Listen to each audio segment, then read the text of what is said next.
छोटी सोच और पाव की मौज व्यक्ति को जिंदगी में आगे नहीं बढ़ने देती। अभी तो असली मंजिल पाना बाकी है, अभी तो इरादों का इम्तिहान बाकी है, अभी तौलिए मुट्ठी भर जमीन, अभी तोलना आसमान बाकी है। संघर्ष इतना रहा कि सर कि मैं अपने आप से अभी हिम्मत नहीं हारा, क्योंकि मुझे पता है ये समय है, इसका सदुपयोग कैसे करना है। कुछ गलतियां की थी, सिलेक्शन नहीं हुआ, तो मैं इस समय को एक अपना मान करके, अपना है समय और सिलेक्शन अपना होगा और अपना नहीं होगा तो किसी का नहीं होगा, बस ये ठान लिया था कि ना पूछ मेरी मंजिल कहाँ है, अभी तो सफर का इरादा किया है, ना हारूंगा हौसला उम्र भर, ये मैंने किसी से नहीं खुद से वादा किया। मैं कभी ऐसा नेगेटिव नहीं रहा उनके लिए, बस लगा रहा और परिणाम सर आपके सामने। किस्मत नसीब कुछ नहीं होता, मेहनत तो करनी ही पड़ेगी। जिस काइनेटिक्स को रिवाइज करने में आपको काफी समय लग सकता है, वो आपके 5 मिनट में रिवाइज हो जाएगी, इतना फर्क पड़ेगा। तो वो बंदा जो रात काली कर रहा है ना आपसे ज्यादा नंबर विजन करने की, वो सीट खा जाएगा आपकी। तो ये कहूंगा, गुल गया गुलशन गया, अब गुलजार की बारी है, हम तो सर को सिलेक्शन दे चुके, अब तुम्हारी बारी है। दोस्तों, आपने वो कहावत तो सुनी होगी कि छोटी सोच और पाव की मौज व्यक्ति को जिंदगी में आगे नहीं बढ़ने देती। लेकिन अगर कोई व्यक्ति ठान ले तो मुश्किलें चाहे कितनी भी बड़ी हो, उसकी राह में चाहे कितनी भी बड़ी बड़ी समस्या हो, वो जिंदगी का हर सपना पूरा कर सकता है, हर ख्वाब पूरा कर सकता है। आज मेरे साथ यहाँ पर है राम सिंह सैनी, जिसकी जिंदगी की अगर आप हिस्ट्री देखोगे, स्टोरी सुनोगे, तो आपको लगेगा कि उसकी जिंदगी में बहुत ही ज्यादा स्ट्रगल है। और इतनी ज्यादा स्ट्रगल होने के बावजूद, जिंदगी में इतनी ज्यादा समस्याएं होने के बावजूद भी उसने कंटिन्यू प्रयास किया और फाइनली पहले नेट एग्जाम क्वालिफाई किया, है ना, और आज उसने एमपी पीजीटी का एग्जाम क्वालिफाई कर लिया और फाइनली स्कूल लेक्चरर बन गया। तो आज मैं आपसे मिलाने वाला हूं राम सिंह सैनी से, ठीक है। वो अपनी जो भी कहानी होगी, जो भी उनका स्ट्रगल होगा, उसके बारे में बताएंगे और साथ में उनसे बहुत सारे कई प्रकार के क्वेश्चंस यहाँ पर हम पूछेंगे कि उन्होंने किस प्रकार से प्रिपरेशन करी, क्या उनका डेली शेड्यूल रहा, किस तरह से रिवीजन वगैरह किए, किस तरह से शॉर्ट नोट्स किए बनाए, एग्जाम प्रिपरेशन स्ट्रेटजी उनकी क्या रही, सब कुछ उनसे जानने की कोशिश करेंगे ताकि आप जैसे स्टूडेंट को भी इसका बेनिफिट हो और आपको भी जल्दी से सफलता मिले। तो राम सिंह जी जरूर आइए आप।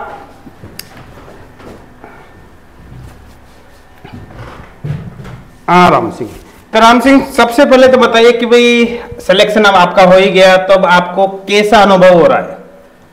देखो, सिलेक्शन होने के बाद तो खुशी का जो अंदाज होता है वाकई एक अलग ही खुशी होती है।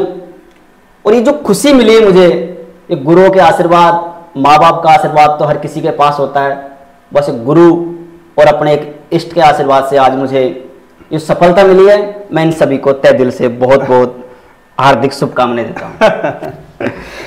तो राम सिंह, जैसे तुमसे बात हुई तो तुमने बताया कि भाई फैमिली का काफी ज्यादा सपोर्ट रहा, तो बहुत सारे क्वेश्चन ऑलरेडी हम तुमसे पूछेंगे, काफी सारे क्वेश्चन पूछेंगे जैसे स्टूडेंट को बेनिफिट हो।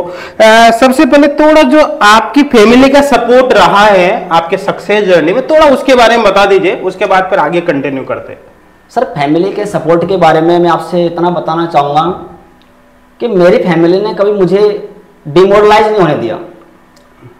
इसका तात्पर्य यह है कि एक समय था जब मैं भी इंजीनियरिंग के क्षेत्र में अपना भाग्य को आजमाने वाला था, मैं भी इंजीनियर बनने के लिए कोटा की राह देखने वाला था, पर समस्याएं परिवार के सामने इस कदर थी कि वो चाह कर भी मुझे कोटा नहीं भेज सकते।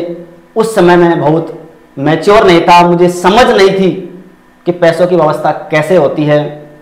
माँ बाप अपने बच्चों के लिए सपने तो देखते हैं, लेकिन उन सपनों को पूरा करने के लिए जो एक आर्थिक संसाधन, जो कि एक बहुत जरूरी होता है, उसको मेरा परिवार उस समय इतना काबिल नहीं था, इतना सक्षम नहीं था कि वो मुझे इंजीनियरिंग के लिए इतने पैसों की व्यवस्था कर सके। क्योंकि उस समय मेरा भाई इंजीनियरिंग की तैयारी कर रहा था और उनका सिलेक्शन एनआईटी सिक्किम में हो चुका था, लेकिन मुझे नहीं पता पैसों की व्यवस्था कैसे होगी, बस मुझे इंजीनियरिंग करनी है। घर वालों ने भी कभी मुझे एहसास नहीं होने दिया कि पैसों की वजह से ये रह रहा है, लेकिन मेरे मामा जी ने मुझे बहुत सपोर्ट किया कि आप पढ़ो, सब व्यवस्था हो जाएगी। मेरे मामा जी ने मेरे भैया को बहुत सपोर्ट किया, रिश्तेदार, गांव वाले सब बोलते थे बच्चे अच्छे हैं पढ़ने में, इनको पढ़ाई कराओ आप। तो मेरे माँ बाप कभी स्कूल गए नहीं, लेकिन रिश्तेदार, अड़ोस पड़ोस के गांव वाले जब बोलते थे उनको, नहीं आपके बच्चे आगे जाएंगे, बस इनको पढ़ने दो आप, माँ बाप भी बहुत हिम्मत करते थे कि पढ़ाएंगे बच्चों को, लेकिन उनको पता था कि पैसों की व्यवस्था कैसी होगी। मुझे समझ नहीं थी पैसे कैसे आएंगे, लेकिन उन्होंने कैसे भी करके मुझे पढ़ाने की कोशिश की। इंजीनियर नहीं कर पाया, बीएससी करवाया, एमएससी किया और आज आपके समक्ष हूँ। संघर्ष तो बहुत बड़ा रहा, लेकिन धीरे धीरे सारी बातें आपको बताऊंगा। पर मैं इतना कहूँगा, मेरे परिवार का मेरे लिए बहुत सपोर्ट था, स्पेशली मेरे भैया का, मेरे मामा जी का, मेरे रिश्तेदारों का, मेरे गांव वालों का, सभी ने मेरे को विश्वास दिलाया और मैं कभी ऐसा नेगेटिव नहीं रहा उनके लिए, बस लगा रहा और परिणाम सर आपके सामने है। तो देखो, स्ट्रगल तो हर व्यक्ति के जीवन में रहती है और स्ट्रगल से कुछ सीखना चाहिए, मैं ये मान के चलता हूँ, क्योंकि जो भी समस्या आती है उन समस्याओं को लोग किस तरह से लेते हैं सब कुछ फिर आगे उन्हीं के ऊपर डिपेंड करता है। तो चल राम सिंह, अपन शुरुआत करते हैं यहाँ पर इंटरव्यू की अपने। सबसे पहले ये देख लेते कि आपने, अगर बात करें अपन एमपी पीजीटी की प्रिपरेशन की, तो एमपी पीजीटी की प्रिपरेशन एग्जाम से कितने समय पहले शुरू कर देती? सर एमपी पीजीटी का नोटिफिकेशन आया तो इसकी लास्ट डेट थी 29 जनवरी 2023। इसका फॉर्म भरने की मैं 15 जनवरी से इसके फॉर्म भरने की सोच रहा था मैं, लेकिन सर कुछ तकनीकी कारणों से उस फॉर्म का जो फॉर्मेट इस टाइप से बना था कि वो मुझसे सबमिट नहीं हो पा रहा था। इसमें मेरा सबसे बड़ा सहयोग किया मेरे कजिन जुगल किशोर सैनी, जो कि एमएनआईटी में सीनियर टेक्नीशियन है, कंप्यूटर काफ़ी एक्सपर्ट है वो, उन्हीं की मदद से फॉर्म भर पाया और ये एग्जाम डेट 11 मार्च को फिक्स हो गई थी। तो इसके पहले मैं सेकंड ग्रेड की तैयारी की थी, डॉक्टर एन के सर थे और डॉक्टर आर के सर, दोनों ने मुझे मोटिवेट किया कि एग्जाम कोई भी हो केमिस्ट्री की, आप तैयारी करते रहो। और उस समय जो एमपी पीजीटी का सिलेबस था, उसका जो सिलेबस आरपीएससी कुछ डिफरेंट था, तो डिफरेंट था तो मैंने सोचा कि उसको कैसे पूरा किया जाए। तो सर मैं आपके यूट्यूब पर वीडियो देखता था, तो यूट्यूब पर वीडियो देखते थे, वो जो क्लिप मिली तो मुझे लगा कि शायद सर ने अपना एक ऐप बना रखा होगा, शायद ये कोर्स को प्रोवाइड करते होंगे। तो ऐसे देखते देखते आपका ऐप के बारे में पता चला और वहां से मैंने आपका एक एमपी पीजीटी का कोर्स लिया। मैंने लिया इसको आरपीएससी पीजीटी के लिया था, लेकिन जब उसको मैंने ओपन किया उसमें तो आपने पीजीटी के ऑल इंडिया के सारे पीजीटी कोर्स को उसमें दे रखा था, तो स्पेशली मुझे वहां पर एमपी पीजीटी का मिल गया। तो जो स्पेशली आपके जो अलग से टॉपिक थे उनको देखा है। अरे एक आपके जो असाइनमेंट थी उसमें बहुत सारे क्वेश्चंस थे जो हमें हमारे लेवल को इंप्रूव करते थे, उनको मैं प्रैक्टिस करता रहा। और जनरल फिजिकल का आपको देखा है, बाकी मैं डॉक्टर एन के सर से पढ़ा हूँ, आर के सर से पढ़ा हूँ, तो उन्होंने भी मेरे मोटिवेट करता रहा और साथ में जो एक्स्ट्रा चीज थी आपसे मिल गए, तो मुझे ऐसा फील होने लगा कि हाँ अब मैं एमपी वाला एग्जाम आराम से निकाल सकता हूँ। और मैं तो सर आपसे इतना ही कहूंगा कि अभी तो असली मंजिल पाना बाकी है, अभी तो इरादों का इम्तिहान बाकी है, अभी तौलिए मुट्ठी भर जमीन, अभी तोलना आसमान बाकी है। सही तोलना आसमान बाकी है। अच्छा, तो आगे का टारगेट तो आपका कॉलेज लेक्चर का है जिसके आप प्रिपरेशन कर रहे हो कंटिन्यू, है ना? तो जैसे आप लगभग कितने घंटे पूरे दिन में पढ़ लेते होंगे एमपी पीजीटी की प्रिपरेशन के दौरान, और क्या शेड्यूल आपका रहा, जैसे सुबह से लेकर शाम तक का अपन देखे भाई, इस तरह से आपने पढ़ाई करी? देखो सर, एमपी पीजीटी के शेड्यूल के बारे में इतना कहूँगा, मैंने कभी ऐसा फिक्स तो देखा नहीं मैं कितने घंटे पढ़ा हूँ, पर ये देखा है कि रेगुलरिटी और कंटिन्यूटी में भी अपनी स्टडी को पढ़ने के साथ में जो प्रैक्टिस का सेशन होता था, ये प्रैक्टिस का सेशन मैं अपने दोस्तों के साथ में उनको पढ़ा के, खुद से डिस्कस करके, मित्रों से फोन पे बात करके उनको जबरदस्ती पढ़ा के, कैसे भी करके मैंने उस टाइम को ऐसे मेंटेन किया कि मुझे खुद से ना पढ़ के मैंने पढ़ा के अपने मित्रों में, दोस्तों में जिनको नीड है केमिस्ट्री की, तो उनके साथ बैठ के मैंने डिस्कस किया। उससे क्या हुआ सर, मैं खुद तो चीजों को समझ पाया, साथ में उनकी जो क्यूरी आई मेरे मित्रों की, तो उनसे मैं अपने आप को और स्ट्रॉन्ग कर पाया। तो मुझे उस पर्टिकुलर टॉपिक्स पर इतना कमांड होने लगी कि मुझे विश्वास होने लगा, हाँ अब मैं इस टॉपिक पर क्वेश्चन किस टाइप का बनेगा तो मैं उसकी अप्रोच आसानी से कर सकता हूँ। सही बात। देखिए स्टूडेंट सभी ध्यान से समझना इस बात को, ये एकदम फैक्ट है। अगर कोई चीज अपनी समझ में नहीं आती है तो आप उसका डिस्कशन स्टार्ट कर सकते हो अपने किसी भी फ्रेंड के साथ। अगर आपने यकीन माने ये डिस्कशन वाला पार्ट स्टार्ट कर दिया तो आपके जो समझ में नहीं आ रही वो भी समझ में आ जाएगी और आपका सब्जेक्ट काफी तेजी से यहाँ पर इंप्रूव होगा। राम सिंह ने इस प्लानिंग को, मतलब इस स्ट्रेटेजी को काम में लिया है, जैसा कि यहाँ पर राम सिंह ने बताया है। मतलब राम सिंह, जैसे कोई भी स्टूडेंट है, स्टूडेंट की बहुत बड़ी प्रॉब्लम होती है जैसे मान के चलो कोई असाइनमेंट शीट सॉल्व करिए, मान लो असाइनमेंट शीट में 25 क्वेश्चन है, 30 क्वेश्चन है ना, तो 30 क्वेश्चन सोल्व करने के लिए अपन को ज्यादा से ज्यादा जो टाइम देना चाहिए वो 25 से 30 मिनट ही, इससे ज्यादा टाइम नहीं देना चाहिए। अब स्टूडेंट क्या करते हैं, जैसे क्वेश्चन उन्होंने सोल्व किए, लेकिन उस सीट के अंदर वो पूरा दिन खराब कर देते हैं, एक सीट के अंदर ही। तो ऐसे स्टूडेंट को आप क्या सलाह देना चाहोगे कि वो अपने क्वेश्चन को किस तरह से सोल्व करे? कोई भी क्वेश्चन प्रैक्टिस करता है तो कैसे करता है, और आपने कैसे प्रैक्टिस करी, आप अपना भी बताइए और एक्स्ट्रा बात ही बताइए। सर मेरा एक्चुअली मैं अपना खुद का बताना चाहूंगा, मैंने कभी बड़ा टारगेट नहीं बनाया। आज दिन में मैंने छोटे टारगेट बनाए कि आज मुझे केमिकल काइनेटिक्स को पूरा नहीं पढ़ना, उसको हाफ पढ़ना है और उससे संबंधित कितने क्वेश्चन पढ़ रहे हैं उसके 20, 25, 30 क्वेश्चन निकालने हैं और उसको इस तरह मेंटेन करना है कि समय ज्यादा ना लगे, बाकी हम और समय को अलग मैनेज कर सके। इसलिए हमें कम से कम आधा घंटा 1 घंटे के अंदर उन क्वेश्चनों को निकालने हैं। लेकिन जो जिन क्वेश्चनों को हम निकाल रहे हैं उनसे पहले उन संबंधित थ्योरी को पढ़नी है, और थ्योरी पढ़ने के बाद में ऐसा नहीं क्वेश्चन कल कर लिया, नहीं, आज हमने इस थ्योरी को पढ़ा 1 घंटे के अंदर, तो आधा 1 घंटे के अंदर उनके संबंधित क्वेश्चन करने हैं, ताकि हमारा एक प्लानिंग एक प्रॉपर वे में चल सके। और उसी को फॉलो करते हुए मैंने हर टॉपिक का ऐसे किया, और साथ में जिस टॉपिक कंप्लीट होने के बाद वो शॉर्ट नोट्स बनाया। शॉर्ट नोट बनाने से ये हुआ सर कि मैंने सपोज करो उस संबंधित चैप्टर को 3 दिन में क्लियर किया, तो मैं उसको शॉर्ट नोट बनाऊंगा तो मैं उसको 30 मिनट के अंदर रिवाइज कर सकता हूँ। जैसे मैंने उस टॉपिक को 30 मिनट के अंदर रिवाइज किया, 10 मिनट के अंदर रिवाइज किया या 20 मिनट के अंदर रिवाइज किया, तो उसमें मुझे कॉन्फिडेंस डेवलप हुआ, ताकि मैं नेक्स्ट चैप्टर पढ़ने से पहले उसको रिवाइज करने से मुझे ऐसा हुआ कि मैंने जो पढ़ा है मुझे याद है। और ये कॉन्फिडेंस ही हमें बहुत आगे तक लेकर जाता है। इसी कॉन्फिडेंस को मैंने बरकरार रखते हुए अपनी तैयारी को जारी रखा। सर सही बात है, आपकी ये जो प्लानिंग है बहुत अच्छी है, और मैं कहूंगा सभी स्टूडेंट को ये फॉलो करना चाहिए। देखो अपन जब नोट्स बनाते हैं पूरे चैप्टर के, है ना, तो जब कंप्लीट केमिस्ट्री के देखेंगे तो अपने आप को काफी ज्यादा लेंथ हो जाते हैं, 5, 6, 7 रजिस्टर उनमें बढ़ जाते हैं, और एंड टाइम पर भी अपन को रिवीजन करना होता है, तो इतना सारा मटेरियल रिवीजन करना पॉसिबल ही नहीं होता। तो अगर हर चैप्टर को पढ़ते हुए उसके शॉर्ट नोट साथ में बना लिए जाए, है ना, छोटे छोटे, और उनको कंटिन्यू रिवाइज करते जाए, तो पूरा का पूरा चैप्टर ही उनका रिवाइज हो जाएगा। तो बहुत अच्छी बात है ये।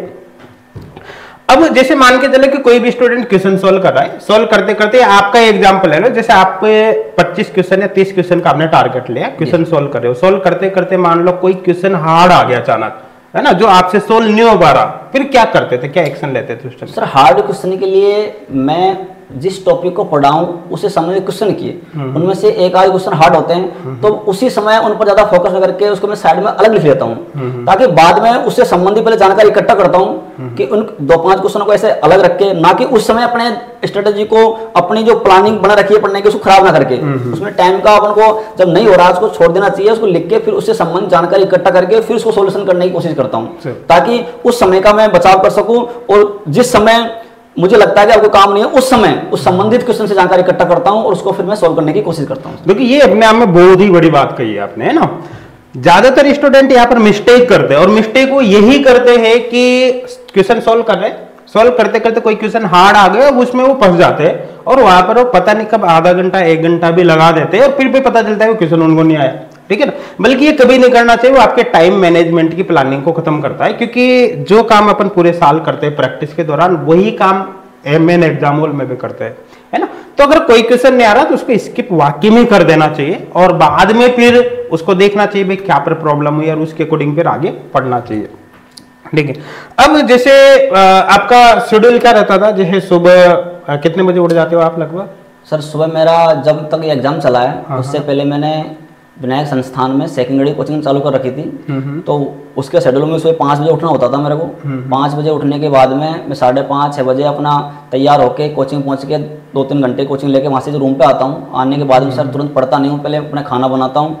खाना बनाने के बाद में मैंने जो पुराने जो पढ़ रखा है पिछले दिन का, तो उनके मैं PDF में मोबाइल में बनाता था, और मोबाइल बनाने के बाद मैं पास में जयपुर में रहता था सर, वहाँ पर एक नेहरू गार्डन था, उस नेहरू गार्डन में एक 900 मीटर का राउंड था, तो मैं पैदल चल के सर्दी के मौसम में वहाँ पर मैं 2 से 3 घंटे चल के उस PDF को कवर करता था, कि मुझे पता है कि मैं खाना खा के अगर रूम में बैठ गया तो नींद आएगी, और नींद देखो अपनी ये जो अपना एक बॉडी है इसकी नीड भी होती है, अगर थकते हो तो नींद आती है, लेकिन मुझे पता है अब मैं सो गया शायद मैं जिंदगी भर सो जाऊंगा, क्योंकि पता नहीं है कि बाद में भर्ती कब कैसे आए कैसे नहीं आए, सरकारें कई प्रकार के इनके पास अड़चने होती हैं, तो इस समय को ठान लिया, क्योंकि संघर्ष इतना रहा कि सर कि मैं अपने आप से अभी हिम्मत नहीं हारा, क्योंकि मुझे पता है ये समय इसका सदुपयोग कैसे करना है, कुछ गलतियां की थी, सिलेक्शन नहीं हुआ, तो मैं इस समय को एक अपना मान करके अपना है समय और सिलेक्शन अपना होगा और अपना नहीं होगा तो किसी का नहीं होगा, बस ये ठान लिया था।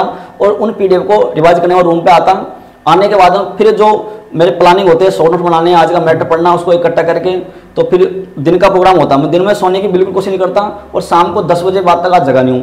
10 बजे पहले सो जाना है, 10 बजे नींद आ जानी है और सुबह 5 बजे उठना है। सर मेरा ये शेड्यूल रहा है पढ़ने ये कंप्लीट बिल्कुल ना। अच्छा, आपने एक बात यहाँ पर कही कि पहले मेरा सिलेक्शन नहीं हुआ कुछ गलतियों की वजह से और फिर बाद में सिलेक्शन हुआ ना, तो आपने पहले ऐसे कौन सी गलतियां करी जिनकी वजह से सिलेक्शन नहीं हुआ, बाद में उन्हीं गलतियों को आपने इम्प्रूव किया और अब सिलेक्शन हो गया, थोड़ा उसके बारे में बताइए। सर उन गलतियों के बारे में इतना बताना चाहूँगा कि जब भी जो भर्ती आती थी तो पहले जब फर्स्ट बार में भर्तियों के लिए सोचते हैं, बैठते हैं, तो हम दिन का आधा समय तो उनके बारे में सोचने में, कितनी भर्ती आई है, कैसे प्लानिंग करनी है। अब जो नए नए शुरुआत तैयारी करते हैं ना, तो आप डेली प्लान बनाते हो, तो डेली प्लान बनाने में आपके 2-3 घंटे से खराब हो जाते हैं और इतना सोच लेते हैं, सोचने के चक्कर में अपना पूरा प्लान खराब हो जाता है। और उसमें ये होता है कि हम क्या करते हैं कि जोश जोश में 3-4 दिन पढ़ लिए, बीच में कुछ छोड़ दिया। ये गलती हुई मेरे से कि मेरा क्या नेट उस समय हो गया सर 2017 में, तो मुझे लगता है कि ये चीज़ मुझे आती है कि मैं नेट तक निकाल लिया, लेकिन क्या होता है कि अपन पेपर को एनालाइज नहीं करा हमने कि आरपीएससी का पेपर कैसे आता है, क्वेश्चन कहाँ से उठ रहे हैं, तो उनको देखना है। पहले पेपर और सिलेबस हमारे हाथ में होना चाहिए। ये मैंने पेपर और सिलेबस पहले हाथ में नहीं लिया था, ताकि मैं ये पहचान नहीं पाया कि क्वेश्चन कहाँ से आ रहे हैं और किस लेवल के आ रहे हैं और सिलेबस में क्या है। बस किसी भी संस्था को ज्वाइन कर लो, चाहे कुछ भी कर लो, आपके पास सिलेबस और पेपर प्रीवियस ईयर वाले होने चाहिए, ताकि उससे अंदाजा बैठ सके कि आज का लेवल क्या है और आने वाला लेवल क्या हो सकता है। और आने वाला लेवल क्या होगा, इसके लिए आपको टीचर की गाइडेंस में रहना बहुत जरूरी है, चाहे आप कितने एक्सपर्ट हो, क्योंकि आप उस फील्ड में नए नए हो तो आपको ये अनुभव नहीं होता पेपर कहाँ से बनेगा, कैसे बनेगा। इसलिए टीचर की बहुत नीड होती है इस चीज़ के लिए। तो सर इसलिए ये पुरानी गलतियाँ है कि मैंने कंटिन्यूटी कि आज मैं 3 दिन पढ़ लिया तो मेरे कुछ गैप लग गया, तो मुझे समझ नहीं आया गैप लगा तो उसकी भरपाई कैसे होगी। दूसरा है कि सिलेबस और मेरे पास प्रीवियस पेपर थे, उसकी प्रैक्टिस नहीं थी। तीसरा रहता है कि इनको पढ़ने के साथ साथ मैंने शॉर्ट नोट्स नहीं बनाए थे पहले, ताकि मैं इनको कम समय में रिवाइज नहीं कर पाया। जब मैंने पढ़ तो लिया एक साथ, लेकिन समेट नहीं पाया। इस समेटने की कला एक डॉक्टर यानी के सर है, उनसे सीखी मैंने, ताकि उनसे क्या है कि, और आप बोलते रहते हो हमेशा कि देखो ये मत सोचो एग्जाम आएगी तब पढ़ेंगे तब पढ़ेंगे, पढ़ाई अभी से करनी है आपको। तो आपकी ये चीजें, आपका जो अंदाज है, ये मेरे को बार बार ये याद दिलाता है। इसलिए मैंने हमेशा आपके लिए एक शब्द रखा है कि सुबह का हर पल जिंदगी दे आपको, दिन का हर लम्हा खुशी दे आपको, जहाँ गम की हवा छोकर भी ना गुजरे, खुदा वो जन्नत से जमी दे आपको, खुदा वो जन्नत से जमी दे आपको। और मैंने सर हमेशा जितने भी समक्ष मेरे सहपाठी आए हैं, मेरे जितने रिश्तेदार आए हैं, जितने मेरे से उम्मीद आके लोग बात करते थे, उनसे मैंने एक कहा है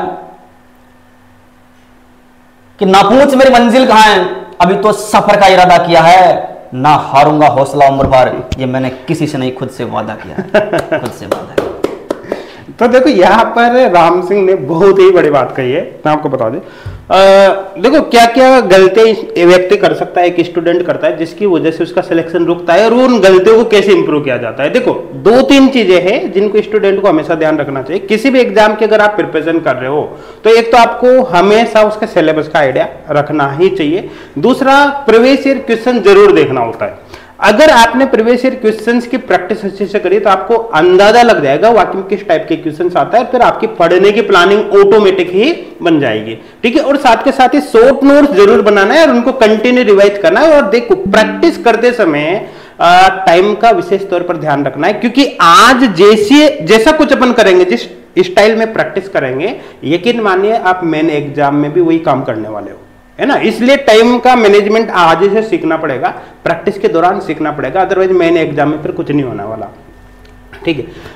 अच्छा राम सिंह, यहाँ पर अपन एक चीज देखते हैं, जैसे आप एग्जाम हॉल में पेपर देने गए, है ना, तो ज्यादातर स्टूडेंट को क्या फोबिया रहता है ना, एग्जाम हॉल में जाने से पहले कि पता नहीं क्या होगा, कैसा पेपर आएगा। हाँ, आपकी मनोस्थिति उस समय कैसी थी? और ठीक जब आप एग्जाम हॉल में चले गए, पेपर आपके हाथ में था, है ना, तो फिर 2 घंटे का जो समय आपको मिला था एमपीपीजीटी में, वो कैसे मैनेज आपने किया? सर उस समय के मैनेजमेंट के लिए मेरी प्री प्लानिंग थी। जिन एग्जाम में असफल हुआ था, उन एग्जाम को देने से पहले मेरे मन में एक फोबिया था। फोबिया यह था, क्या मैंने पूरा सिलेबस पढ़ लिया, क्या मैंने उस टॉपिक को पढ़ लिया। जब आप जाते हैं सर उस सेंटर पर, तो आपको बहुत सारे आपके साथी ऐसे मिलते हैं जो डिस्कस करते हैं टॉपिक के बारे में। मैं आपसे पहले सलाह दूंगा, डिस्कस किसी से नहीं करना। उस समय अपने आप को कूल रखना है, अच्छा नींद लेनी है उस एग्जाम से पहले, और आपके मन का फोबिया तभी निकलेगा जब आप निश्चिंत हो जाओ कि एग्जाम देने जा रहे हो और उसके लिए प्रत्येक टॉपिक के शॉर्ट नोट्स हो, ताकि उस संपूर्ण सिलेबस को आप आधा से 1 घंटा के अंदर रिवाइज कर सको। अगर आपके पास शॉर्ट नोट्स है, आपने रिवाइज कर लिया, तो आपके अंदर वो एक इंटरनल एनर्जी एक ऐसा रूप लेगी कि आपको इतना पॉजिटिव कर देगी, और वो पॉजिटिव एनर्जी ही आपको जीत दिलाएगी। क्योंकि वो आप एग्जाम से पहले पॉजिटिव रह गए तो समझो कि एग्जाम के सारे समय पॉजिटिव ही रहोगे। क्योंकि अगर हम ईमानदारी से और पूरी लगन से मेहनत करेंगे तो ऊपर वाला भी एक बार हमको पेपर को हमारे अकॉर्डिंग देने का कोशिश करेगा, और जैसा सोचोगे वैसा ही पाओ। सही बात है। शॉर्ट नोट्स तो देखो अपने आप में बहुत मायना रखते ही है। हमने खुद ने भी इस पर एक वीडियो भी बनाया था पहले, है ना, कि शॉर्ट नोट्स कैसे बनाना चाहिए। लिंक हम प्रोवाइड कर देंगे स्टूडेंट को डिस्क्रिप्शन में, आप उसको जरूर देखना। शॉर्ट नोट से क्या होता है कि रिवीजन तुरंत हो जाता है। अच्छा, कुछ स्टूडेंट के यहाँ पर एक दिमाग में ये बात रहती है कि शॉर्ट नोट्स में तो कुछ ही पॉइंट रहेंगे, पूरा चैप्टर कैसे रिवाइज होगा, सिलेबस कैसे होगा।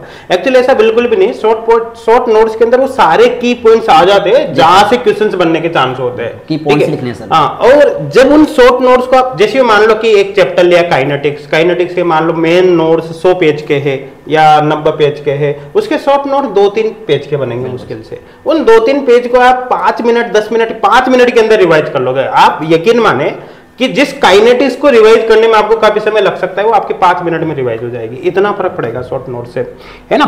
तो जब आपने पेपर दिया 2 घंटे का वहां पर, है ना, तो पेपर के दौरान मतलब क्वेश्चंस को सॉल्व करने का तरीका क्या था कि भाई पहले इनऑर्गेनिक सॉल्व करिए, ऑर्गेनिक सॉल्व कर लिए, या रैंडमली कैसे भी क्वेश्चन सॉल्व किए? सर जैसे ही MPPGT के ऑनलाइन एग्जामिनेशन में बैठा, इससे पहले मेरी प्लानिंग थी। प्लानिंग ये थी कि मुझे मेरा स्ट्रॉन्ग पोर्शन था फिजिकल केमिस्ट्री का, उसके क्वेश्चन मिल जाए और वो क्वेश्चन मेरे से हो गए, क्योंकि आंसर आएंगे तो मुझे लगभग फील हो जाएगा मेरे क्वेश्चन हो गए। तो ये मान के चलो कि सर मैं ये सोच गया कि फिजिकल केमिस्ट्री क्वेश्चन मिल गए मुझे, तो मेरा अपने आप कॉन्फिडेंस और बढ़ जाएगा। नेगेटिव था ही नहीं सर, मैं पॉजिटिव था। क्योंकि सर जब मैं नेट की तैयारी करता था, तो नेट की तैयारी में जय भगवान यादव सर हैं, JB सर बोलते हैं उनको, उन्होंने एक ही चीज कहा, आपके पास खोने को कुछ नहीं है, जहां भी जाओ बस हरियाणा की भाषा में बोलते हो लट्ठ गाड़ दो। तो ये कि अपन को बस वही करना, जाके कुछ भी हो कैसा पेपर हो, बस जो अपन को आएगा वो कर देंगे। लेकिन मेरे मन में था फिजिकल केमिस्ट्री, और फिजिकल केमिस्ट्री में उनसे पढ़ी थी सर, मैंने आपसे पढ़ी है, दोनों से बहुत मोटिवेट हूं मैं, क्योंकि आपने 0 से एडवांस तक दोनों ने मुझे सिखाया। तो मैं पहले सर आपके लिए बहुत बहुत आभारी हूं कि वास्तव में आप लोगों की वजह से मैं हूं, मेरा कोई अस्तित्व नहीं है, गुरु की देन है कि मैं यहां हूं। दूसरा ये कि जैसे मैं एग्जाम में बैठा, मेरा माइंड पॉजिटिव था, सोच थी फिजिकल को, और ऊपर वाले ने भी मेरे साथ अच्छा किया, मुझे फिजिकली उसमें पहले दे दिया। कहते संयोग होता है, अपने कर्म भी ऐसे हो, अपनी सोच भी अच्छी हो, तो संयोग भी अच्छा ही होता है सर। इस वजह से विश्वास तो मुझे था कि पेपर अच्छा होगा, और बाकी मैंने अपनी पूरी लगन ईमानदारी से काम किया, तो सर गोविंद ने मुझे मेरा साथ दिया, और उसकी वजह से सर आपके आशीर्वाद से ये मिला। अच्छा, एग्जाम हॉल में से निकलते आपको लग गया था कि भाई सिलेक्शन हो जाएगा, या कुछ डाउट था उस समय? सर एग्जाम हॉल में जो ऑनलाइन पेपर था, उस ऑनलाइन में तुरंत नंबर 100 होते हैं।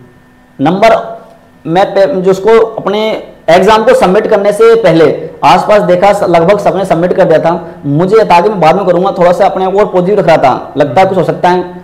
लेकिन मैंने आसपास देखा तो नंबर कम दिख रहे थे, तो मुझे लग रहा कुछ ऐसा हो सकता है। लेकिन मैंने सोचा नहीं, अपनी मेहनत अच्छी है, पेपर अच्छा हुआ, अपना कॉन्फिडेंस था, कम से कम 80+ तो कर ही दूंगा मैं। लेकिन जैसे मैंने देखा मेरे 78 नंबर आए सर, उसमें 78 नंबर आते हैं, तो मुझे लगा कि अपना नंबर कम तो नहीं है। फिर इधर तो देखा, फिर वो अनाउंसमेंट हुआ कि लैब में हम उस, मेरा 6 लैब था मिलेनियम भोपाल में, तो वहाँ पर सर 6 लैब में मेरा 78 था, एक का 72 था। तो बोले लैब में आपका हाईएस्ट नंबर आपका है, तो वहाँ से मुझे कॉन्फिडेंस लगने लगा कि मेरे 100-150 बच्चों में हाईएस्ट हैं। फिर बाहर जाके बात की तो लगभग पता लगा कि लगभग जहाँ तक मेरे को मालूम है कुछ सेंटर पे लगभग मेरे ही थे, बाकी किसी के होंगे मुझे पता नहीं चला। तो उससे मुझे अनुमान हो गया, हम साथ में बैठ गए तो बातें कर रहे थे कितने नंबर आए, तो मुझे कॉन्फिडेंस तो हो गया था मेरा हो जाएगा लगभग, लेकिन श्योर नहीं था, क्योंकि मन में खेती क्योंकि काफी धक्के खाए हैं, कभी असफलता देखी है, तो मन में था कि जब तक इस चीज का ऑफिशियली कुछ नहीं होगा तब तक मैं नहीं मान पाऊंगा। लेकिन एक विश्वास तो जग गया था, हाँ मेरा हो जाएगा, लगभग लग गया, लगभग है ना। बहुत अच्छी बात है। चलो ये अच्छा, एक चीज और है कि जैसे पहला एक क्वेश्चन, क्या आपने MPPGT का पूरा 100% सिलेबस कवर किया था, कुछ टॉपिक छोड़ दिए थे? हाँ सर, इसके बारे में इतना बताना चाहूँगा, मैंने ऑल इंडिया के PGT के पेपर्स देखे, DSSP का देखा, UP का देखा, MP का देखा, राजस्थान का देखा, उड़ीसा का देखा, झारखंड का देखा, मैक्सिमम नॉर्थ इंडिया वाले मैंने मैक्सिमम देखे। उन्होंने मेरे को एक चीज़ का अंदाजा हुआ कि मैक्सिमम जो PGT का है राजस्थान का थोड़ा सा एक अपर लेवल होता है, बाकी मैंने देखा है कि उसमें 11-12 का जो एनसीईआरटी लेवल है वो कवर करता है। 100% तो नहीं होता, लेकिन आपके 80-90% बैठ जाता है। तो मेरे दिमाग में था कि इस लेवल को क्यों ना इसको कंप्लीट किया जाए। सर ने हमको पढ़ा भी रखा था इतना, और प्रैक्टिस में आपके इससे कर रहा था। बाकी जो आरपीएससी से अलावा टॉपिक थे वो आपके से मैंने पढ़ लिए थे, जैसे पोटेंशियोमेट्री के, पीएच मेट्रिक के हैं, कुछ क्रोमेटोग्राफी वाले हैं। उसमें कुछ टॉपिक नेट के जुड़ रहे थे। सिलेबस तो नेट का लेवल था, लेकिन मुझे इतना विश्वास था कि नेट का पेपर नहीं आएगा, लेवल कम रहेगा। मैंने अपने आप को कॉन्फिडेंस रख दिया नेट का लेवल नहीं आएगा। नेट का लेवल आ गया तो ये मान के चलो मैक्सिमम बच्चे गलती करेंगे, और गलती करेंगे तो उससे नेगेटिव फीडबैक जाएगा उनका। तो मैंने इसी पोर्शन को मजबूत बनाए रखा, और बाकी 100% मैंने सिलेबस नहीं पढ़ा। मैंने तो 11-12 का एनसीईआरटी जो एक बेसिक फर्स्ट ग्रेड का होता है उसको फॉलो किया। बाकी कुछ टॉपिक थे मेरे जो नेट की वजह से मेरे अच्छे थे, तो उनको एक बार रिवाइज कर लिया मैंने सर से नजर से। अगर संबंधित क्वेश्चन आ भी गए तो इनसे अपन यहाँ सही कर लेंगे। बाकी मैंने फोकस पूरे सिलेबस पर नहीं किया, मैंने 70 से 80% सिलेबस फोकस किया, लेकिन 70 से 80% सिलेबस पर 100% फोकस किया सर मैंने। सही, देखो यही बात होनी चाहिए। देखो बहुत से स्टूडेंट क्या करते हैं कि पूरे 100% सिलेबस के चक्कर में पड़ जाता है। देखो हर स्टूडेंट को ये जान लेना चाहिए यार कि कौन सा टॉपिक इंपॉर्टेंट है और कौन सा कम इंपॉर्टेंट है। इंपॉर्टेंट सारे टॉपिक है, और जो इंपॉर्टेंट है उन पर ज्यादा फोकस करना चाहिए। 100% सिलेबस पर अगर नहीं भी हो तो चलेगा, लेकिन जितना पढ़ो उतना अच्छा पढ़ो, उसकी प्रैक्टिस ज्यादा से ज्यादा करो, तो काफी सारा बेनिफिट होगा। अच्छा, अलग अलग टाइप के स्टूडेंट यहाँ पर हो सकते हैं। जैसे कुछ स्टूडेंट तो ऐसा है जिन जैसे आने वाले एग्जाम की बात कर ले, वो एमपी का हो सकता है या फिर किसी भी स्टेट का हो सकता है, आरपीसी फर्स्ट ग्रेड का हो सकता है ना। तो उसमें दो तरह के स्टूडेंट बैठ सकते हैं। एक तो ऐसे स्टूडेंट जो पहली बार एग्जाम देंगे, एक ऐसे स्टूडेंट भी हो सकते हैं जो रिपीटर्स है, बार बार एग्जाम दे रहे हैं लेकिन उनका सिलेक्शन नहीं हो पाया। अपन बारी बारी से दोनों की बात कर लेते हैं। अगर कोई स्टूडेंट प्रेशर है जो पहली बार अभी एग्जाम देगा, तो उसको आप क्या सलाह देना चाहोगे? मतलब उसको किस तरह से प्रिपरेशन करना चाहिए? जितने भी साथी जो पहली बार इस फर्स्ट ग्रेड एग्जाम बैठेंगे, उनसे मैं पहली सलाह तो ये है कि पहले तो सिलेबस को अच्छा सा पढ़ ले। सिलेबस पढ़ने के बाद में आप उन सिलेबस के टॉपिक को स्टार्ट करें, जो भी आपको अच्छा लग रहा है, चाहे इनऑर्गेनिक हो, चाहे ऑर्गेनिक हो, चाहे फिजिकल हो। उनसे संबंधित प्रीवियस ईयर क्वेश्चन देखें, और इससे आपको ये अंदाजा लगेगा पेपर कहाँ से उठ रहा है, कैसे क्वेश्चन बन रहे हैं। और पुराने पेपर को देखते कि पिछले से पिछला कैसे हुआ, तो उससे अगला कैसे हुआ, उसमें क्या चेंजेस आया, उस संबंधित टॉपिक से प्रश्न को कैसे घुमाया गया है। और मैं इतना कहूँगा कि एक बार आप एनसीईआरटी को अच्छे से कर लें। एनसीईआरटी को तो मस्ट है आपके लिए, तो आपको करना ही है। और बाकी जो हवा होती है, ये पढ़ो वो पढ़ो, देखो मैं ये कहूँगा पढ़ना एक को है। अब जगह जगह डाइवर्ट हो गए तो नुकसान आपका ही है। पहली बार तैयारी कर रहे हो, किसी एक ही टीचर के नोट्स को पढ़ना है और अच्छे से पढ़ना है। मैं तो कहूंगा कि एज कोड सर जो 0 से एडवांस तक पढ़ाते हैं, मैं नहीं कहता आप इनको फॉलो करो, लेकिन एक बार देखना इनको पढ़ा के जाओ। इनके इतने यूट्यूब वीडियो पढ़े, एक बार देखना, आपको लगे कि मुझे वास्तव में फायदा हो रहा है, तो सच कह रहा हूं एक बार फॉलो करके देख लेना। मैं किसी एक संस्थान को नहीं हूं, लेकिन मैंने जिन जिन संस्थानों से एक्सपीरियंस लिया उनके बारे में कहूंगा मैं। सर ने जो बेसिक अप्रोच से चीज को सिखाते हैं, मैं सर संस्थान पढ़ा, सबसे मुझे अच्छा फीडबैक मिला है, सबसे अच्छा नॉलेज मिला है। सर के पास भी आया हूं मैं, ये नहीं मैं सिलेक्शन होने के बाद आया हूं। इनसे मैं सर को मैं 1.5 साल से फॉलो कर रहा हूं। क्यों फॉलो कर रहा हूं? कि मुझे लगता है, मैंने सब जगह देखा है, जहां भी मुझे फायदा मिला है, संस्थान कैसा हो, जहां मुझे फायदा मिला है मैं गया हूं। उनका मैंने सबका आभार व्यक्त किया, और सभी से मुझे कुछ न कुछ मिला है, और सब से सीखने को मिला है। इसमें आपकी कमी होती है, कभी भी आप कमियों को मत ढूंढो। आपको जैसे अच्छा मिल रहा है उसको लिख लो और उसको प्रैक्टिस करो। आप, मैं कह रहा हूँ एचओडी की एक बार असाइनमेंट को निकाल के देखना आप। मेरे को स्पेशली फायदा मिला है 11th-12th की एनसीईआरटी क्वेश्चन जो मैं डॉक्टर एन के सर ने कराए थे, जब होगा फिजिकल पढ़ाए थे। डॉक्टर आर के शर्मा मेरे को हमेशा मोटिवेट करते रहे, पढ़ते रहो, कहीं से संस्थान से मिलो, किसी से मिलो, पढ़ते रहो, अपने पॉजिटिव एटीट्यूड से पढ़ते रहो। कुछ क्वेश्चन आपको टफ भी आएंगे, घबराना नहीं है, साइड में करो उनको, उस समय को खराब नहीं करना है आपको। तो नए साथियों, मैं आपसे एक ही सलाह दूंगा, पहले जितना टेस्ट करना सबको टेस्ट कर लो। किसी को भी टेस्ट कर लिया तो फिर ट्रस्ट कर लेना। ट्रस्ट करने के बाद में फिर आंख बंद कर ट्रस्ट करना ही है कि हमें अब इसको फॉलो करना है। सिलेबस प्रीवियस पेपर साथ में रखना, एनसीईआरटी क्वेश्चन पढ़ लेना, और ये कहूंगा गुल गया गुलशन गया, अब गुलजार की बारी है। हम तो सर को सलेक्शन दे चुके, अब तुम्हारी बारी है। क्या बात। अच्छा, ये तो हो गई प्रेशर की बात। अगर कोई रिपीटर्स हो जिसका मान लो कि 2 बार 3 बार सिलेक्शन नहीं हुआ और काफी स्ट्रगल कर रहा हो, और बहुत सी स्टूडेंट तो डिमोटिवेटेड हो जाते हैं यार, जिनका 3-4 बार सिलेक्शन नहीं हुआ, मान के चलना वो डिमोटिवेटेड हो चुका है, उसको क्या सलाह देना चाहोगे? अच्छा, इससे पहले एक चीज और ले लेते हैं, जैसे कभी लाइफ में कभी कभी डिमोटिवेशन हुआ होगा? बिल्कुल सर, आपको है ना, तो आप जब डिमोटिवेटेड हुए तो अपने आप को कैसे उससे उबारा, फिर पॉजिटिव कैसे हुए? सर डिमोटिवेशन का मैंने जब टीचिंग लाइन में आने की सोचा, उससे पहले मन में एक ठान लिया कि आप बनने वाले हो टीचर, आपका प्रोफेशन एक शिक्षक, और शिक्षक समाज के लिए आईना होता है। कभी भी आप अंदर से कितने टूटे हो, कितने दुखी हो, जब भी आप लोगों के बीच जाओ, स्टूडेंट के बीच जाओ, चाहे आपने प्राइवेट संस्थान में कर रखा है, कभी भी अपने चेहरे पर वो सिकन नहीं होनी चाहिए जिससे आपको देखकर लगे कि यार ये खुद ही थका हुआ है, क्या पढ़ाएगा, क्या नॉलेज देगा। नहीं, आप अंदर से कितने टूटे हुए हो, हमेशा अपने आप को पॉजिटिव रखें, लोगों के समक्ष इस मजबूती से अपने बात को रखना है, उन्हें बच्चों को इस तरीके से डायरेक्शन देना है, समझाना है कि आपको देखकर उनमें एक जिज्ञासा की भावना पैदा हो, और आपने वो देख लिया कि उनमें जिज्ञासा उत्पन्न हो गई, सच कह रहा हूं, आपका जो अंदर का डिमोटिवेशन है वो भी निकल जाएगा। पहले खुद के अंदर से खुद से लड़ना है। आएगी समस्या, ये समस्या आपके पास आ रही है, इसका मतलब ये हर इंसान की समस्या है। अगर समस्या नहीं होती तो आज हर इंसान सक्सेस होता। कुछ इंसान अपनी समस्या से खुद ही आ जाते हैं, इसलिए वो पीछे हैं। समस्या के बारे में इतना कहना चाहूंगा, 2016 में एमएससी करने के बाद में 17 मेरा नेट हो गया। मुझे लगता है कि असिस्टेंट प्रोफेसर तैयार करूंगा, लेकिन राजस्थान सरकार में उस समय भर्तियां नहीं आई थी। 2014 के बाद में 21 महीने 7 साल गैप था। मैंने सोचा मुझे पढ़ाने में रुचि है, शिक्षक मुझे बनना है, टीचिंग लाइन मुझे जाना है, क्यों ना बीएड किया जाए। फिर सर मैंने 2017 में बीएड लगाया, 19 में बीएड हुआ। उससे पहले कुछ सेकंड ग्रेड थर्ड ग्रेड की भर्ती जा चुकी थी, तो ताने मिले पहले बीएड कर लेता तो आज शिक्षक बन जाता। पहले एमएससी करके नेट करके क्या कर लिया आपने, आइए ताने मिले कई प्रकार के। आपको डिमोटिवेट नहीं होना है। अरे आपने मास्टर किया है, नेट किया है, कुछ भी एग्जाम दे रहे हो, नहीं भी हो रहा, अरे पढ़ाई तो की ना अपने, और पढ़ाई के ऊपर किया गया एक एक रुपए का इन्वेस्टमेंट जिंदगी में आपको बहुत आउटपुट देगा।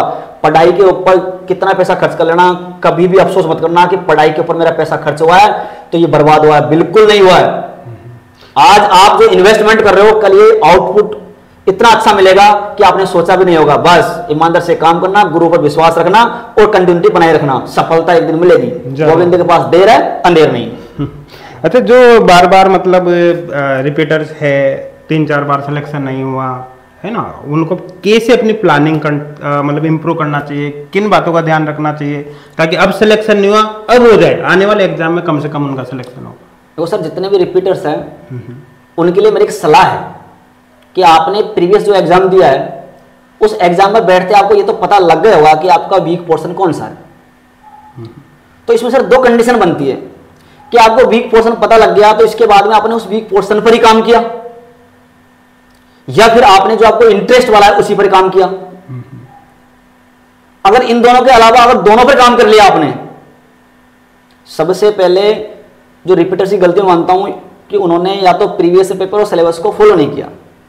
अगर इनको फॉलो कर लिया तो पढ़ाई में कंटिन्यूटी नहीं रखी। ये नहीं कह रहा 10 घंटे पढ़ाई करो, मैं तो कह रहा हूं 3-4 घंटे पढ़ाई करो, डेली करो, रेगुलरली करो, और थ्योरी के साथ में क्वेश्चन प्रैक्टिस करो। और ये मत सोचो कितनी पोस्ट सिलेक्शन होगा नहीं होगा, इन चीज को दिमाग से निकाल देना है। बस पढ़ाई करते हो ये देखना है, बस मुझे सिलेक्शन लेना है, मेरा सिलेक्शन हो गया। और रिवीजन, शायद एक रिवीजन वो बड़ी कमी हो सकती है सर उनकी। आपने अगर नंबर और रिवीजन कम कर दिए तो वो बंदा जो रात काली कर रहा है ना आपसे ज्यादा नंबर रिवीजन करने की, वो सीट खा जाएगा आपकी। आरपीएससी आपका 2 घंटे का 3 घंटे का टाइम वो इसलिए वेट कर रही है कि आपने कितने एफर्ट दिए। एफर्ट तो देना पड़ेगा। ये मत सोचना कि बिना मेहनत किए किस्मत नसीब कुछ नहीं होता, मेहनत तो करनी ही पड़ेगी। और ये नहीं कि आप बिल्कुल ऐसी मेहनत करोगे अपने आप पर, नहीं, रेगुलरिटी से 4 घंटे पढ़ लिया आप। सच कह रहा हूं सर, जितना मेरे को विश्वास है, रेगुलरिटी 4 घंटे दे लिया, कोचिंग के अलावा, पढ़ने के अलावा, खुद की तैयारी के लिए 4 घंटे दे लिया रेगुलरिटी से, थ्योरी प्लस प्रैक्टिस, एक लिमिटेड टॉपिक, लिमिटेड नोट्स को ही फॉलो करना है।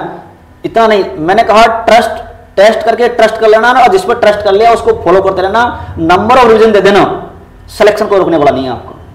जी सर, सही बात।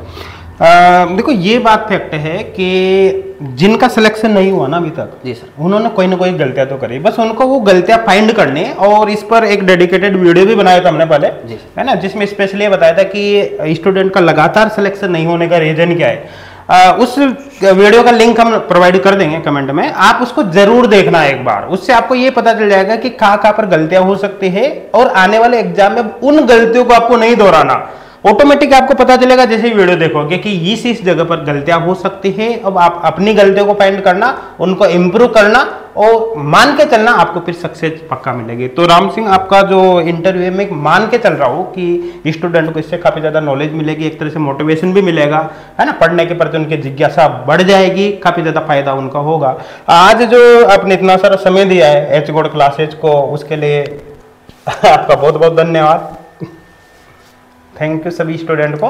मैं आपसे अंत में गुजारिश करना चाहूंगा सभी साथियों से जो पीजीटी केमिस्ट्री लेवल की तैयारी कर रहे हैं, जब भी आप गांव से शहर में आए या शहर के शहर में तैयारी करो, आप अपने पॉजिटिव एटीट्यूड को साथ में रखते हुए ये सोच रखना, शायद आपको याद नहीं होगा, जब भी आप संस्थान में जाते हो, कहीं भी ऊपर की तैयारी करते हो, आपके घर के अंदर एक ऐसा शख्स है जो आपके लिए हर शाम एक दीपक जलाकर साइलेंट दुआ करता है। वो भी उम्मीद करता है आपसे कि एक दिन मेरा बेटा बेटी घर को आएगा। उस दिन वो एक अलग मंजर होगा और अपने पिताजी जो छोटे से काम की मजदूरी के लिए उस दिन छुट्टी लेगा और अपने शर्ट के 2 बटन खोल के ऊपर वाले पूरे मोहल्ले में वो खुशी से मिठाई बांटेगा ना। जिस दिन उस गर्व से उनका सीना चौड़ा करवाओगे ना आप, उस चीज के लिए पढ़ना है आपको, ना कि पैसे कमाने के लिए। क्या बात है। गर्व कराना उन लोगों को जो अपन से रात दिन दुआ करते हैं अपने लिए और उम्मीद करते हैं एक दिन बस मेरा बेटा बेटी वो नाम करेगा, उस दिन पूरे मोहल्ले में वो जश्न मनाऊंगी या मनाऊंगा। उस दिन उनको दिखाने के लिए बस ईमानदारी से मेहनत करते रहना, गोविंद पर भरोसा रखना। वो दिन आपके लिए दूर नहीं है और आने वाली ये आगामी राजस्थान की या संबंधित राज्यों की जो प्रथम श्रेणी फर्स्ट ग्रेड की जो व्याख्याता की भर्ती आएगी, आशा और उम्मीद करता हूं और आपके लिए इतना कहूंगा, हर कदम को बढ़ा के चलो, आने वाले कल को आज से बेहतर बना के चलो। गुम हो जाती है पहचान भीड़ में, भीड़ से अलग पहचान बना के चलो, भीड़ से अलग पहचान बना के चलो। क्या बात। हर कामयाबी पर आपका नाम होगा, आपके हर कदमों पर दुनिया का सलाम होगा। अरे मुसीबत का सामना हिम्मत से करना, दुआ है एक दिन वक्त भी आपका गुलाम होगा, वक्त भी आपका गुलाम होगा। चलो सभी स्टूडेंट को बहुत बहुत धन्यवाद। इस वीडियो को जरूर शेयर करना आप, ताकि राम सिंह का जो स्ट्रगल है वो सभी तक पहुंच सके। और इस वीडियो में देखो बहुत सारे, मैं तो कहूंगा कि इस वीडियो को देखकर इसके नोट जरूर बना लेना, जो मेन की पॉइंट है ना वो लिख लेना और उनको अप्लाई करना। यकीन माने आपको सफलता पक्का मिलेगी। बहुत सारी इंफॉर्मेशन यहाँ से आपको मिली होगी और इस जानकारी को आप अपने तक सीमित मत रखना, है ना, अपने फ्रेंड्स तक भी इसको पहुंचाना ताकि इसका बेनिफिट उनको भी हो सके। Thank you. Thank you sir.